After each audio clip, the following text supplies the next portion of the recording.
Hello, I'm Abir Al-Tabaa. I'm a professor of civil and environmental engineering here at the University of Cambridge, and I lead on the smart materials research theme. So, I think it is well established that advances in materials have revolutionized many sectors. We can look at aerospace and electronics, for example. But in construction, our construction materials remain largely traditional. However, this has been changing.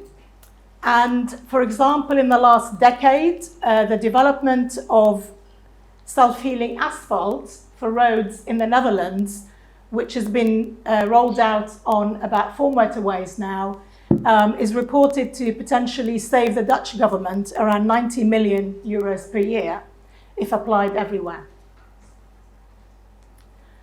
Closer to home, what's been hitting the headlines? So we've seen quite a lot of interest in graphene, and it's very pleasing to see that Visarion are here today. So graphene-enhanced asphalt and graphene-enhanced concrete in road surfaces. And the idea is that they significantly lengthen the life of the structure. There's reference to about 50% increase. And of course, carbon is a big topic now, whether it's in the context of whole projects. So we've seen the UK first carbon neutral road improvement project, and also a recent trial with low carbon concrete and basalt fibers. So what do we do here at Cambridge? Research in materials really happens in many departments and many centres here. Within civil engineering, we have facilities at our 3 sites.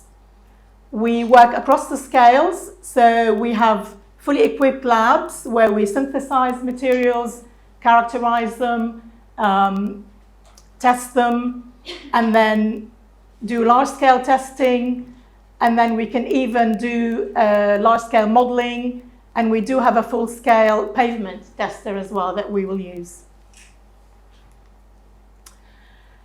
Within my team, we've been working for many years on different materials, whether it's low carbon materials, smart materials. So we've been having a lot of fun in the lab. Some of it is generic, some of it is specifically applied to certain scenarios. So we look at minerals, we look at fibers, carbon-based capsules, we look at sensors, we make large samples, we have manufacturing platforms, and we test them and characterize them. And we work across much of the infrastructure material span. So we work on soils, hydraulically bound materials, aggregates, geosynthetics, concrete, grout, mortar, fibers, coatings. The only material we haven't worked on is asphalt, but we do have strong links with the group at Nottingham, which work a lot in this area. And also 2 of our future roads fellows actually have PhDs in asphalt. So I think we're covered there as well. And we've also taken our work to the field. So we've done a number of field trials, whether it's subgrade stabilization, ground improvement, and then all the way to concrete blocks and concrete slabs. And of course, we've worked very closely with the contractors, and we're very grateful to them for making all these trials and commercial deployment actually happen. And of course, we're not the only people working in this field. There are many national and international opportunities where we're going to collaborate. So in Europe, there is the Forever Open Road initiative. There's also 2 networks, SMARTY and Safer Up, which recently completed their study, and there's a lot of research within those networks on materials, on pavement materials. And then we at the University of Cambridge have 2 major research centres in the Far East. So there's one in Singapore, where we're working with colleagues at NTU who are testing precast concrete pavement slabs, and a team in Nanjing, where they've been sequestering CO2 in waste materials and then testing those on one of their expressways. And commercially, there's been a lot of recent developments in sensors, testing various material properties. We've been investing in some of those. We've also had some of them given to us for free, which is great. And we're going to be testing those in the project moving forward. So this is the same 2050 vision. And particular deliverable or targets that relate to materials. We've got self-healing assets, self-assessing and self-reporting assets, and then the net zero carbon and the no roadwork disruptions. Clearly, materials will have a significant role to play here. So here is our team. So the group on the left are the digital roads. So similar to Yanis, I think I need to ask you all to stand up, please. So Bav and Chrysula. Matt is not here, I don't think. No. Hussam, Damien. Okay, so Bav is the Costain industrial lead. Chrysula and Matt are the National Highways team. Damien is a senior research associate appointed at Cambridge. Hussam is the industrial research fellow appointed by Costain. We've got one new PhD student, Joseph, who will start in October. We've got a few more to join. We have a number of aligned students working on other EPSRC grants that have also been contributing to this work already and have developed some of the materials that I showed earlier. And then synergetic to this, that Yanis has been talking about Future Roads, we've got 4 Future Roads fellows who will be working with Kristen, who's leading on the sustainability, and myself, really looking at sustainable material, basically. So there's 2 of them, Vahid and Anand, who will be working with me pretty much from the bottom up, and then Daniel and Umair working with Kristen from the top down, and hopefully we'll meet somewhere in the middle. So briefly through the 3 tasks for work package 2. So we've got task 2.1, the first 6 months, prioritizing and brainstorming. And then 2 major tasks, 2.2, where we develop smart materials for about 3 years, 2.5 years. And then task 2.3, lab scale validation and data integration for the latter sort of 3 years. So for the first 6 months, lots of prioritizing and brainstorming. So we need to prioritize operational phase requirements of roads and challenge conventional principles of road pavement maintenance. So this is very much workshops with Costain National Highway, so the whole team. We've had some of those workshops before already when we were writing the proposal, but we need to have more, obviously, of these to decide to finalize the way forward. And I'm pretty sure we'll be having workshops with the wider stakeholders. So any ideas, any challenges that you'd like to put to us, please let us know. Lots of literature review. At this stage, very much sort of strategic documents, National Highways documents, so that we understand where the sector and the industry is coming from. And we're going to be developing roadmaps. And then the second part is really place that all in the context of where is the relevant smart materials, integrate with the other work packages, where are the low-hanging fruit innovations, and target KPI deliverables. So this is then a bigger workshop with the other teams of the other 3 work packages, and we will deliver decision trees to guide the research and development work. And then we'll embark on one of the 2 major objectives where we start exploring the development of these relevant smart materials.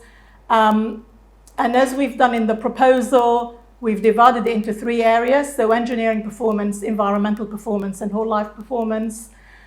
And the idea is to come up with 2-stage delivery plan. So have low-hanging fruit initially, that we can then run with, scale up, and trial and apply commercially.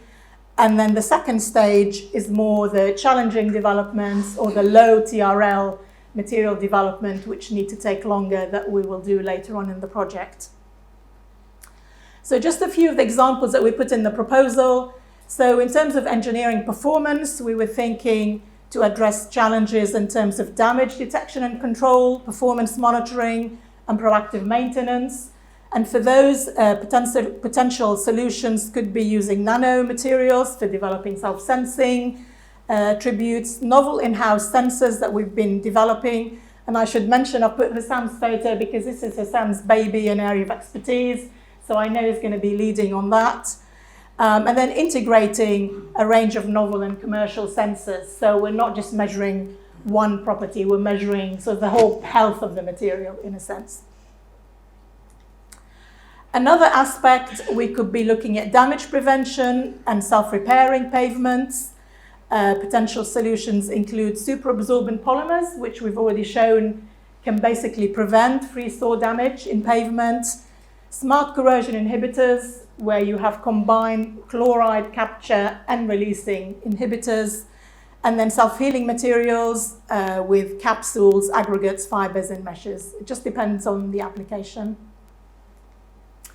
In terms of environmental performance, one of the challenges is to reduce carbon footprint and to reduce waste.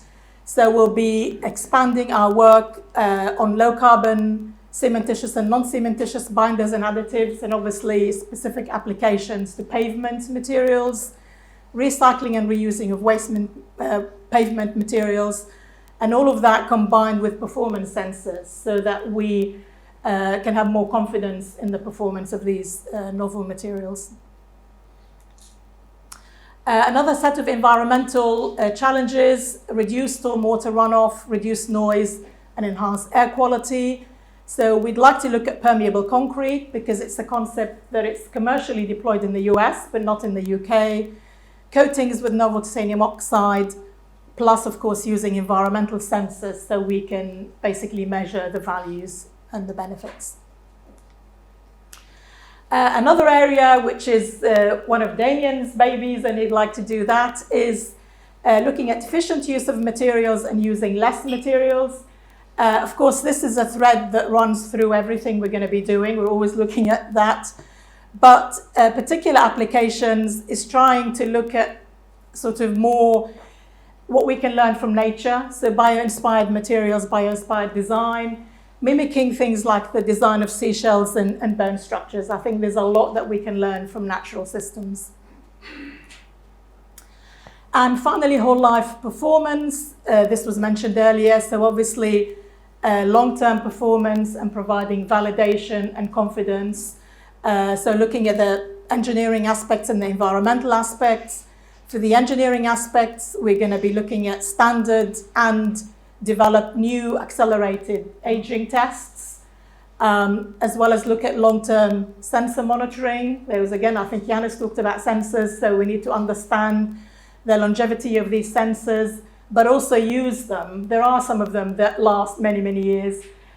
Use those to assess the long-term performance of the materials and the systems. And then look at life cycle analysis and whole life costing. Use commercially available software, but also with the development of our new materials, we will be able to quantify the carbon benefits and the environmental impact, and then embed those as modules within commercial software. So actually add value so we can analyze those new materials. And in parallel with developing materials, of course, then we move on to the testing process. So we will do a systematic characterization and performance assessment. And at the end of that, we will deliver laboratory validated materials performance. So this is for the successful set that we would like to proceed with. And then finally, the third task is looking at large-scale laboratory validation. So we're going to employ our pavement tester. So this is literally full scale. Construct road sections with the developed materials, fully instrument it with sensors, capture all the data, try and integrate it all, try and understand all the performance. And then we have a feedback loop, obviously refine and optimize and do further developments. And the second part would be integrating with work packages 1 and 4. And so communicate the data output from materials to the robotics and to the digital twins and integrate that and optimize the whole performance, and then basically forward all of that to Work Package 5 for full-scale testing and validation.